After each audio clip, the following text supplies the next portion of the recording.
How's it going, super friends? Welcome back to my channel. I'm Brad, the DC Universe Geek, for those of you who may not know, and this is going to be another episode of DC Talking Points. I know, it's been a long time since we've done one here. But before we get into that, I just want to mention that I botched my Heath Ledger Joker review. I know, I'm sorry, it happened. I mess up from time to time when I'm doing reviews. In this case, I simply forgot to include the fact that in the little bag that all the pegs come in, there was a little knife that he came with. How was I supposed to know? I've gotten all the Signature Collection figures and there's never been anything else other than pegs in the little bag, but this time, oh no, there had to be a little knife. So, guess who didn't include it in the video? I have amended it in the comments section, pinned a comment saying, hey, guess what, there's a knife there, and I'll post a picture of it on Instagram all by its little lonesome saying, hey, guess what, this knife was in the package. But I figured I would take the time to correct it before I went any further. Humbly asking your apologies, and I will try to do better next time. Next, so the first article of interest today, and there's really only two, is that Robert Pattinson, that sparkly, diamondly, twilightly vampire, has been supposedly cast. He's supposedly all set and ready to go to play Batman in the new Matt Reeves the Batman movie. Now, if I'm being honest, I really don't know how I feel about this, and that is, really, honestly, I don't know how I feel about it. I mean, I'm a little bit apprehensive because as far as I'm concerned, he's always going to be that Twilight actor, and I wasn't really a big fan of the Twilight movie series. At this point, a lot of people would then default and say, well, you just gotta trust the casting at Warner Brothers. Yeah, sure. Ryan Reynolds. Just gotta trust the casting at Warner Brothers. However, there have been times over the years where they've casted actors in certain roles and people have gone, no! And they've basically rioted out in the streets. The casting of Michael Keaton as Batman in 1989, Heath Ledger as Joker for The Dark Knight, and most recently, Ben Affleck as the last Batman. At first, with Ben Affleck, I was like, really? Ben Affleck cast as Batman? Out of all the people in Hollywood, they had to choose Ben Affleck, the guy who in Mallrats was like, I want to do her in an uncomfortable place. You mean the back of a Volkswagen? But in the end, he totally ended up impressing me. Yes, he was definitely a lot more lackluster by the time Justice League rolled around because they'd written him to be so quippy and silly. I couldn't take Batman seriously after the first third of the movie. But for Dawn of Justice, Ben Affleck was a phenomenal Batman. So maybe if Robert Pattinson really is the guy cast to be our next Batman, he might be alright. I guess in the end, it just remains to be seen. I'm not gonna throw my arms up in the air and say, he's gonna be terrible! And I'm not gonna be one of those people that says, what are you talking about? Robert Pattinson is gonna be awesome, and if you don't like him, then you're not a real Batman fan. There's probably people on the other side too saying, if you want Robert Pattinson as Batman, then you're not a real Batman fan either. I'm not even going to get involved in any of that.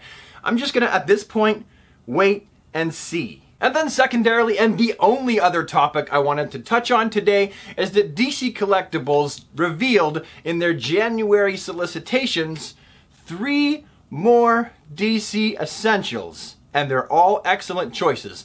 The Batman Catwoman, yes, that is so much yes, and she looks fantastic. Now, I do bear in mind that the painted prototypes are always definitely way better than the ones that we get our hands on with sloppy paint and stuff like that, but if she looks like this, then she's definitely going to be very good. And then we have a Sinestro Green Lantern planned with a pretty decent looking face sculpt. I certainly think that he's going to be an awesome addition, and it makes sense that they're offering Sinestro. I kind of figured that they would, but I didn't know for sure, because Green Lantern is a figure they showed us a long time ago. And when they went to a 2 villains and 2 heroes per wave, and the heroes and villains corresponded to one another, I was kind of thinking that they pushed Hal Jordan back so that they could work on a villain for him. And I kind of knew it was going to be Sinestro if that was the case. And ta-da! There it is. And then finally, and almost most importantly, who am I kidding? It is the most important. We have a very classic looking blue and gray capsule belt, oval Neil Adams style Batman. Yeah! How long have we all been waiting as Batman fans for a blue and gray classic looking Batman with really good articulation to be made from either DC Direct, DC Collectibles, or really anyone for that matter. If this DC Essentials one looks as good as the one that we're looking at now, then it is going to be fantastic. I mean, I really hope that they figure out the whole wibbly loose joints thing, because that, along with the monkey arms, has been something that has really put a bucket of water on the fire for these figures. I didn't know what to say there. You get what I'm saying, right? It's like we were all so excited about them, and then when we first saw them, we were like, wait a minute, their arms are kind of long, and then they get really wibbly really quick. Please, please, DC Essentials, DC Collectibles, if you're watching this video, find out how to stop that. Fix that problem, because it sucks. And I like the figures, but the problem sucks, and it persists. Oh yes, and also for the love of God and all things holy, great Scott, please make sure that the face paint on these figures is also neat and tidy.